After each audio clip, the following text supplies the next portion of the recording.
નમસ્કાર વિદ્યાર્થી મિત્રો, હું આહિર જાગૃતિ। આજે આપણે આ વિડીયોમાં ઉદાહરણ 13ની ગણતરી જોઈશું। તો સૌપ્રથમ આપણે રકમ વાંચી લઈએ। નીચે આપેલી માહિતી પરથી 2015ને આધાર વર્ષ તરીકે લઈ 2016 માટે લાશપેયર, પાસે અને ફિશરનો સૂચકાંક ગણો। તો વિદ્યાર્થી મિત્રો, આ ઉદાહરણ 13 છે એ આઈએમપી દાખલો છે, કારણ કે આવા દાખલા વારે ઘડીએ 5 માર્ક્સમાં પૂછાય છે। તો સૌ પ્રથમ આપણે ઉદાહરણ 13ની રકમ લખી નાખી છે। આ માત્ર રકમ છે જે તમારે પેપરમાં લખવાની નથી, આ માત્ર સમજૂતી માટે મેં લખી છે।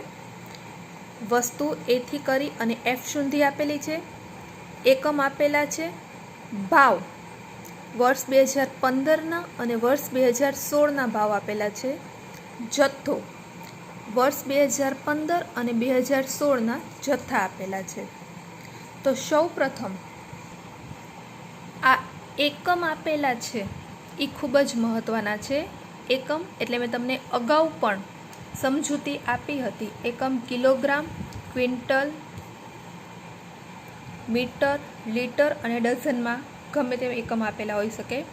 તો અહીં તમને 20 કિલોગ્રામ, ક્વિન્ટલ, કિલોગ્રામ, મીટર અને લીટર, ડઝન એવી રીતે તમને એકમ અલગ અલગ આપેલા છે દરેક વસ્તુના। તો સૌપ્રથમ આ કિલોગ્રામ, ક્વિન્ટલ ને આ બધાના આપણે સૌપ્રથમ એકવાર રિપીટ કરી લઈએ। આપણે અગાઉ પણ નાના ધોરણમાં આવી ગયું છે। 1 ક્વિન્ટલ બરાબર 100 કિલો, જે આપણે અહીં રૂપાંતરિત કરવાનું હશે એના માટે છે। 1 ક્વિન્ટલ બરાબર 100 કિલો થશે। 1 ટન બરાબર 1000 કિલો થશે। 1 કિલો બરાબર 1000 ગ્રામ થશે અને 1 ડઝન બરાબર 12 નંગ થશે। આ નોંધ તમે કરી લેજો। તો હવે આપણે દાખલાની ગણતરી ચાલુ કરીએ। તો અહીં જે હું ગણતરી કરું છું એ તમે રફમાં પણ કરી શકો, પણ એ ગણતરી કરવી જરૂરી છે। તમારે આ રકમ ફરજિયાત લખવાની નથી। જો આ રકમ લખવા જશો ને પછી ફરીથી આખી ગણતરી કરવા જશો તો ટાઈમ ખૂબ વેસ્ટ જશે। તો સૌપ્રથમ આપણે ગણતરી ચાલુ કરીએ। તો એક વસ્તુ યાદ રાખવાની, આ જે જથ્થો આપેલો છે બંને વર્ષનો એ એકમ સાથે મેચ થવો જોઈએ। દાખલા તરીકે આપણે વસ્તુ એનું જોઈએ તો વસ્તુ એમાં જે એકમ આપેલું છે એ શેનામાં આપેલું છે? કિલોગ્રામમાં। હવે એની સરખામણી આપણે જથ્થા સાથે કરીએ તો જથ્થા પણ એ વસ્તુનો કિલોગ્રામમાં જ આપેલું છે, તો જથ્થામાં આપણે કાંઈ પણ ફેરફાર કરશું નહીં। જો એકમ અને જથ્થો બે અલગ અલગ હશે તો જ આપણે જથ્થામાં ફેરફાર કરશું। એટલે અહીં નક્કી થઈ ગયું કે એકમ કિલોગ્રામમાં છે વસ્તુ એના અને જથ્થો પણ કિલોગ્રામમાં છે, એટલે આ બે જથ્થામાં તો કાંઈ ફેરફાર નહીં થાય। હવે રહી વાત ભાવની, તો આ ભાવ જેના આપેલા હશે તો એ આપણે એકમ ઉપરથી નક્કી કરવાનો। હવે અહીં તમે બધા જોશો તો કિલોગ્રામ કે જે કાંઈ પણ એકમ આપેલું હોય એ એકમની આગળ કોઈ પણ સંખ્યા હોય એ સંખ્યાને ભાવ વડે ભાગી નાખવાના। કઈ રીતે? ધારો કે અહીંયા ભાવ આપેલા છે 2015ના 300, હવે અને અહીં આપેલું છે એકમ તમને 20 કિલોગ્રામ। 20 જે સંખ્યા છે એના વડે ભાગી નાખશું એટલે ભાગ્યા 20, બંને ભાવને આપણે 20 વડે ભાગી નાખશું। એવી જ રીતે 440ને પણ વસ્તુ એના જ છે એટલે આપણે અહીંયા ભાગીએ તો 440 ભાગ્યા 20। એવી જ રીતે ક્વિન્ટલનું કરીએ, અહીં આપણે જવાબ પણ લખી નાખશું 300 ભાગ્યા 20 એટલે તમારો જવાબ આવશે 15। 440 ભાગ્યા 20 એટલે તમારો જવાબ આવશે 22। કિલોગ્રામ તો ઓકે જ હતા। હવે વાત કરીએ વસ્તુ બીની, ક્વિન્ટલ। એક વસ્તુ યાદ રાખજો, જ્યારે તમને કોઈ પણ વસ્તુના એકમ ક્વિન્ટલ અને ડઝનમાં આપેલા હોય ને એ ક્વિન્ટલ અને ડઝનમાં રાખવાના ક્યારે પણ નહીં, ક્યારે પણ ક્વિન્ટલ અને ડઝનમાં એકમ રાખવા નહીં। તો ક્વિન્ટલને આપણે શેમાં ફેરવશું? તો મેં તમને અગાઉ જ કીધું કે 1 ક્વિન્ટલ બરાબર કેટલા થાય? 100 કિલો। તો અહીં આપણે ક્વિન્ટલ ઉપર છેકો મારી 1 ક્વિન્ટલ બરાબર આપણે 100 કિલો થાય છે તો આપણે લખી નાખશું। ક્વિન્ટલ ઉપર છેકો મારશું, ક્વિન્ટલની બદલે 100 કિલો લખી નાખશું। હવે આપણે અગાઉ કર્યું હતું એમ જ એકમને જથ્થા જોડે સરખામણી કરીએ. તો અહીં કિલો છે, ક્વિન્ટલને હવે ભૂલી જાઓ. અહીં કિલો છે, એકમ એટલે કે કિલોગ્રામમાં છે, તો અહીં પણ કિલોગ્રામમાં છે. હા, તો હવે જથ્થો બરાબર છે, જથ્થામાં કાંઈ પણ ફેરફાર થશે નહીં.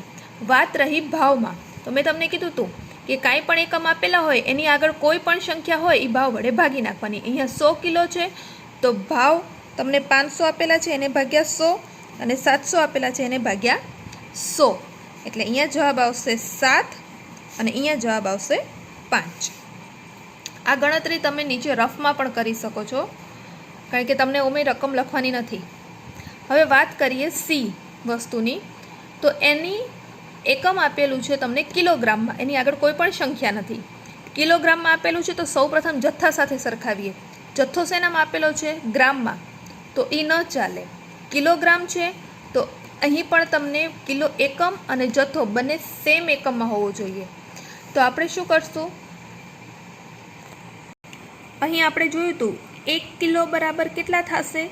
1000 ગ્રામ. તો અહીં તમને કિલોગ્રામ છે પણ અહીં માત્ર ગ્રામ છે, તો આપણે આ ગ્રામને કિલોગ્રામમાં કન્વર્ટ કરી નાખશું. તો 1200 ભાગ્યા 1 કિલોગ્રામ બરાબર કેટલું થતું હતું? તો 1 કિલો બરાબર 1000 ગ્રામ. તો આપણે અહીંયા કિલોગ્રામ છે તો ભાગ્યા 1000 કરશું. અહીં પણ ગ્રામ છે તો ભાગ્યા 1000 કરશું. એટલે આનો જવાબ આવશે 1.2 અને આનો જવાબ આવશે 2. હવે વાત રહી ભાવની. તો અહીં કિલોગ્રામની આગળ કોઈ સંખ્યા છે ના, તો ભાવ બરોબર છે. ભાવમાં આપણે કાંઈ પણ ભાગાકાર કરવાની જરૂર નથી. હવે આવીએ વસ્તુ ડીમાં. વસ્તુ ડીનો એકમ શું છે? મીટર. સૌપ્રથમ એને જથ્થા સાથે સરખામણી કરીએ તો જથ્થામાં પણ મીટર છે, તો જથ્થામાં કાંઈ પણ ફેરફાર થશે નહીં. હવે વાત કરીએ ભાવની. તો મીટરની આગળ કોઈ પણ સંખ્યા છે તો કે ના, તો ભાવમાં પણ કાંઈ ફેરફાર થશે નહીં. એવી જ રીતે એટલે ડી આખું ઓકે છે. હવે વાત કરીએ વસ્તુ ઈની. વસ્તુ ઈનો એકમ શું છે? લીટર. હવે એને સાથે સરખામણી કરીએ જથ્થા સાથે. તો એના બંને એકમ લીટર છે, તો જથ્થામાં કાંઈ પણ ફેરફાર થશે નહીં. હવે વાત કરીએ ભાવની. તો લીટરની આગળ કોઈ સંખ્યા છે ના, તો ભાવમાં પણ કોઈ ફેરફાર થશે નહીં. હવે વાત કરીએ વસ્તુ એફની. તો મેં તમને કીધું હતું કે વસ્તુનું એકમ જ્યારે ક્વિન્ટલ અને ડઝનમાં હોય તો એ ક્વિન્ટલ અને ડઝનમાંથી કાઢી નાખવાનું. ક્વિન્ટલને કિલોગ્રામમાં ફેરવી નાખવાનું અને ડઝનને નંગમાં ફેરવી નાખવાનું. તો આપણે અહીં જોયું હતું 1 ડઝન બરાબર 12 નંગ. તો આપણે ડઝન ઉપર છેકો મારશું, એની બદલે આપણે લખી નાખશું 1 ડઝન બરાબર કેટલું થતું હતું? 12 નંગ. હવે એફનો એકમ આપણે 12 નંગ ગણશું. તો હવે અહીં નંગ છે, તો હવે જથ્થાને નંગમાં સરખામણી કરીએ તો અહીં પણ જથ્થા શેનામાં છે? નંગમાં. તો આ જથ્થામાં કોઈ પણ ફેરફાર થશે નહીં. ડઝન ભૂલી જાઓ, હવે નંગ જોવાનું. તો આ નંગ છે જથ્થામાં, તો એનામાં કોઈ પણ ફેરફાર થશે નહીં. હવે વાત રહી ભાવની. તો મેં તમને કીધું તો એકમની આગળ કોઈ પણ સંખ્યા હોય એ ભાવ વડે ભાગી નાખવાની. આમાં નથી, પરંતુ એફમાં છે. કેટલા છે? 12. તો ભાવને 12 વડે બંનેમાં ભાગી નાખો. તો 30 ભાગ્યા 12 એટલે તમારો જવાબ આવશે 2.5 અને 36 ભાગ્યા 12 એટલે તમારો જવાબ આવશે 3. આ ગણતરી અહીં પૂરી થાય છે. આ દાખલામાં જે પણ છે એ બસ આ ગણતરી જ છે. એમાંય ખાસ એકમ. ફરીથી એકવાર રિપીટ કરી લઉં. એકમને પહેલાં જથ્થા જોડે સરખામણી કરવાની. એકમ અને જથ્થાનો એકમ સેમ હોય તો કાંઈ પણ જથ્થામાં ફેરફાર કરવાનો નહીં. અને એકમની આગળ કોઈ પણ સંખ્યા હોય એ ભાવ વડે ભાગી નાખવાની. અને ક્વિન્ટલ અને ડઝનમાં કોઈ દી એકમ રાખવાના નહીં. ક્વિન્ટલમાં હોય એ 100 કિલોમાં ફેરવી નાખવાના અને ડઝનમાં હોય એ 12 નંગમાં ફેરવી નાખવાના. તમારી મેઇન ગણતરી અહીંથી ચાલુ થાય છે. જ્યારે પણ બોર્ડમાં પૂછાય ત્યારે તમારે અહીંથી ગણતરી ચાલુ કરવાની. આ જે ગણતરી છે એ તમે નીચે એમને રફમાં કરો તો ચાલશે. એ ગણતરી ફરજિયાત નથી, દાખલાના ભાગરૂપે નથી, માત્ર તમારી સમજ માટે છે. પણ આ ગણતરી કરવી ફરજિયાત છે. તમે ડાયરેક્ટ લખવા જશો તો તમારી ભૂલ થશે. એટલે આવી રીતે ગણતરી કરી નાખવાની.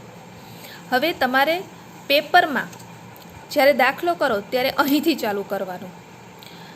સૌપ્રથમ વસ્તુ લખી નાખી છે. એક લીટી છોડવી ફરજિયાત છે જેથી આપણે સ્વચ્છ દેખાઈ આવે. એકમ. હવે અહીં મિત્રો એકમ બદલી જશે.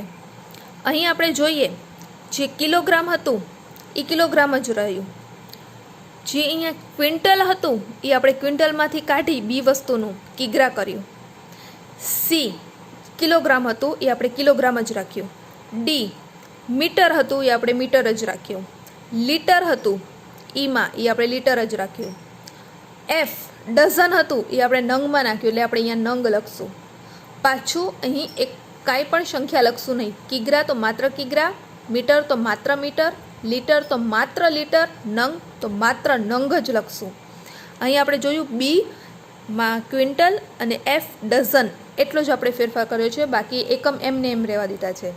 હવે વાત કરીએ P1, Q1, Q0, P0ની, તો વર્ષ 2015ને આપણે આધાર વર્ષ લેવાના હતા, એટલે ભાવને આપણને ખબર છે આપણે P કહીએ છીએ, તો આ બંને ભાવ થશે P.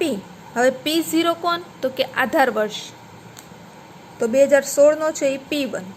એવી રીતે વાત કરીએ જથ્થાને આપણે Q કહીશું. Q0 2015 અને Q1 2016. તો અહીં મેં લખી નાખેલું છે. પાછું કઈ રકમ લખશું? તો કે જે આપણે સુધારા કરી, ભાગાકાર કરી અને જે આપણે ફેરફાર કર્યો છે એ જ રકમ લખશું. ધારો કે આપણે અહીં P0માં જોઈએ તો 15 જવાબ આવ્યો તો 300/20 15, તો આપણે એ લખ્યું છે. અહીં 5 આવ્યો તો એટલે 5 લખ્યું છે. આ 60ના 60 એમને એમ રાખ્યા છે. જેટલો આપણે ગણતરીમાં ફેરફાર કર્યો છે એ જ આપણે અહીં લખશું. એ ગણતરીમાં ફેરફાર કર્યા બાદની આપણે જે ગણતરીની રકમ આવી છે એ લખશું. હવે આપણને ખબર છે કે ફિશર, લાસ્પેયર અને પાસેનો સૂચકાંક શોધવાનો છે.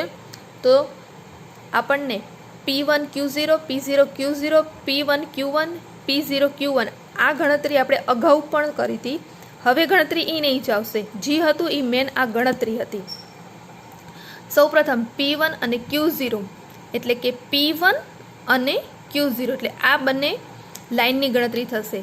ધારો કે 5 × 22 એટલે જવાબ આવશે 110. આ P1 અને Q0 એની ગણતરી થઈ ગઈ છે, એટલે કે P1 અને Q0 આ બંને લાઇનની ગુણાકાર મૂક્યો છે. હવે વારો આવ્યો P0 અને Q0 એટલે કે P0 અને Q0 15 × 22 એટલે જવાબ આવશે. હવે ગણતરી આવશે P0 અને Q0 એટલે કે 15, P0 અને Q0 એટલે કે 15 × 5 15 × 5 75, 5 × 10 10 × 50 72, 213.75 576 અને 20 આવી રીતે ગણતરી થશે. ત્યારબાદ P1 અને Q1 એટલે કે 22 × 8 176, 105, 150, 375. આ P1 અને Q1 નો જ ગુણાકાર કરું છું. 1080 અને 30. હવે વારો છે P0 અને Q1. P0 અને Q1 એટલે કે પહેલી અને છેલ્લી લાઈન. આ લાઈન તમે આડી અવળી લખશો તો પણ ચાલશે. 15 × 8 120, 75, 120, 356.25, 960 અને 25. હવે આ જે 4 આપણે ગુણાકાર કર્યા છે એનો આપણે સરવાળો કરી નાખશું. સૌપ્રથમ P1 અને Q0 એનો સરવાળો, ને તમારા સરવાળાનો જવાબ આવશે 1167. P0 અને Q0 નો જવાબ આવે છે 1006.75. P1 અને Q1 એનો જવાબ આવે છે 1916. P0 અને Q1 એનો જવાબ આવે છે 1656.25. આપણે ચારે લાઇનના સરવાળા કરી લીધા છે. તો સૌપ્રથમ આપણે લાસ્ટ પેર એનું સૂત્ર લખશું અને ત્યારબાદ એની ગણતરી કરશું. અહીં મેં લાસ્ટ પેરના સૂચકાંકનું સૂત્ર લખેલું છે સિગ્મા P1 Q0 છેદમાં P0 Q0 ગુણ્યા 100. તો ઉપર સિગ્મા P1 અને Q0, તો અહીં P1 અને Q0 જે પ્રથમ લાઇનનો આપણે પ્રથમ ગુણાકાર હતો 1167, એ લાઇનનો આપણે સરવાળો લેવાનો છે 1167 છેદમાં P0 અને Q0. તો P0 અને Q0નો સરવાળો 1006.75 ગુણ્યા 100, એટલે તમારો જવાબ આવશે 115.92. આ આવ્યું તમારો લાસ્ટ પેયરનો સૂચકાંક. હવે શોધશું આપણે પાસેનો સૂચક. અહીં મેં પાસેના સૂચકાંકનું સૂત્ર લખ્યું છે સિગ્મા P1 Q1 છેદમાં P0 Q1. તો ઉપર આપણને જોઈએ છે P1 અને Q1. તો P1 અને Q1નો સરવાળો આવ્યો 1916. તો અહીં મેં લખ્યું 1916 અને છેદમાં P0 અને Q1. તો P0 અને Q1નો સરવાળો આવ્યો 1656.25. તો અહીં મેં છેદમાં લખ્યું 1656.25 ગુણ્યા 100, એટલે આપણો જવાબ આવશે 115.80. અહીં ત્રીજું ફિશરનો સૂચકાંક IF બરાબર વર્ગમૂળમાં IP ગુણ્યા IL. IP એટલે કે પાસેનો સૂચકાંક અને લાસ્ટ પેયરના સૂચકાંક આપણે જે શોધ્યું છે એનો ગુણાકાર કરશું. તો પાસેનો સૂચકાંક અને લાસ્ટ પેયરના સૂચકાંક સૌપ્રથમ તમે બેમાંથી ગમે તે લઈ શકો, ગુણાકારમાં ક્રમનો નિયમ લાગુ પડતો નથી. 115.92 ગુણ્યા 115.80. તો આપણે લખશું 115.92 ગુણ્યા 115.68, એટલે તમારો જવાબ આવશે 115.79. એની પાછળ 9 આવે છે એટલે આપણે 115.80 રાખશું. હવે આપણે સરખામણી કરવી હોય તો કરી શકીએ છીએ કે લાસ્ટ પેયરના સૂચકાંકમાં કેટલા ટકાનો વધારો થયો. તો મેં તમને શીખવાડ્યું હતું કે કોઈ પણ તમને વધારો ઘટાડો પૂછે તો એ 100માંથી બાદ કરી નાખવાનો, એટલે તમારો અહીંયા જવાબ આવશે 15.92%. એટલે કે લાસ્ટ પેયરમાં 15.92%, એવી જ રીતે પાસેમાં 15.80% અને ફિશરમાં 15.80%. એવી રીતે અહીં તમારો લાસ્ટ પેયર, પાસે અને ફિશરના સૂચકાંકની ગણતરી પૂર્ણ થાય છે. આ ઉદાહરણ 13 છે એ ખૂબ જ અગત્યનું છે, ખૂબ જ ધ્યાન આપીને ગણતરી કરજો. ત્યારબાદ આપણે જોઈએ ઉદાહરણ 15. ઉદાહરણ 15માં કાંઈ નથી, આ જે વપરાશ આપેલો છે એકવાર આપણે રકમ વાંચી લઈએ. 5 બિન વસ્તુઓના વપરાશ અને કુલ ખર્ચ વિશે નીચે આપેલી માહિતી પરથી વર્ષ 2014ને આધાર વર્ષ તરીકે લઈ 2015 માટે ફિશરનો સૂચકાંક શોધો. આપણને ખબર છે ફિશરના સૂચકાંક માટે લાસ્ટ પેયર અને પાસે બંને જોઈશે. હવે અહીં તમને શબ્દ એક નવો આવ્યો, વપરાશ. વપરાશ એટલે આપણે જે વાપરીએ છીએ જથ્થો એ જ કહેવાશે, એટલે કે Q. કુલ ખર્ચ એ તમારા માટે નવું છે. વપરાશ એટલે કે જથ્થો એને કહેવાશે Q. હવે Q0 કયું રાખવું, તો તમને અહીંયા કીધું હતું 2014ને આધાર વર્ષ લેવાનું છે.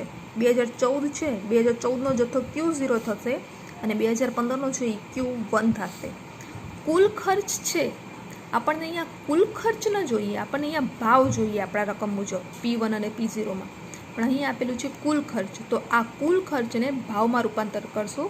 વપરાશ એટલે જથ્થો, એનામાં આપણે કાંઈ ફેરફાર નહીં કરીએ, એને આપણે એમને જ રાખીએ. તો કુલ ખર્ચને ભાવમાં રૂપાંતરિત કરવા માટે એક સૂત્ર છે કુલ ખર્ચ ભાગ્યા જથ્થો. અહીં આપણે રકમમાં આપણે ઉદાહરણમાં આપણે ગણતરી જોઈએ તો આપણે જે જથ્થો છે એ એમને જ રાખ્યો છે બંને વર્ષનો, પરંતુ P0 2014નો ભાવ હશે એ P0 અને 2015નો ભાવ હશે એ P1. આપણા સૂત્રનો ઉપયોગ કરીએ તો કુલ ખર્ચ ભાગ્યા જથ્થો. તો અહીં કુલ ખર્ચ કેટલો હતો, ધારો કે આપણે વસ્તુ એની વાત કરીએ તો કુલ ખર્ચ કેટલો હતો 2500. તો 2500 ભાગ્યા 50 કરશું એટલે આપણને ભાવ મળશે. એટલે 2500 ભાગ્યા 50. બીમાં જોઈએ તો 600 ભાગ્યા 120, આવી રીતે જ કરવાનું છે. 600 ભાગ્યા 120, 330 ભાગ્યા 30, 360 ભાગ્યા 20, 40 ભાગ્યા 5, એટલે તમને મળશે ભાવ. એવી રીતે 2015નો ભાવ જોઈતો હોય તો 4200 ભાગ્યા 60, 700 ભાગ્યા 140, 200 ભાગ્યા 20, 300 ભાગ્યા 15 અને 50 ભાગ્યા 5. એવી રીતે તમને અહીં ગણતરી કરીને આપી છે, એટલે તમને P0 અને P1 તમને મળી રહેશે. Q1 એટલે કે વપરાશ અને જથ્થો એક જ નામ છે, એ તમને રકમમાં આપી દીધું છે. હવે ફિશરનો સૂચકાંક શોધવાનો છે તો આપણને આ 4 વસ્તુની તો જરૂર પડશે, જેમ રકમમાં કરીએ છીએ. P1 Q0, P0 Q0, P1 Q1, P0 Q1. એની આપણે ગણતરી કરશું. તો P1 અને Q0, તો P1 અને Q0 એટલે આ બંનેની ગણતરી થશે. ગણતરી કરવી ફરજિયાત છે, સૂત્ર લખવું ફરજિયાત છે, આંકડાશાસ્ત્રમાં દરેક સ્ટેપના માર્ક્સ થશે, કોષ્ટક દોરવું પણ ફરજિયાત છે. પછી તો આપણે જેમ ગણતરી કરીએ છીએ ફિશરના સૂચકાંકની, અહીં તમને આમ આપેલું છે, તમારે અલગ અલગ કરવું હોય તો પણ તમે કરી શકો છો કે સૌ પ્રથમ તમે લાસ્ટ પેયરનો શોધો, પછી પાસેનો શોધો અને પછી આ બંનેનો ગુણાકાર કરી અને એનું વર્ગમૂળ કાઢો. અહીં તમને ડાયરેક્ટ આપી દીધું છે, તમે આવી રીતે પણ કરી શકો છો. પહેલાં લાસ્ટ પેયરનો અલગ શોધો, પાસેનો અલગ શોધો, પછી બંનેનો જવાબ આવી બંનેનો ગુણાકાર કરી અને વર્ગમૂળ કાઢી શકો, જેમ આપણે કરીએ છીએ એમ.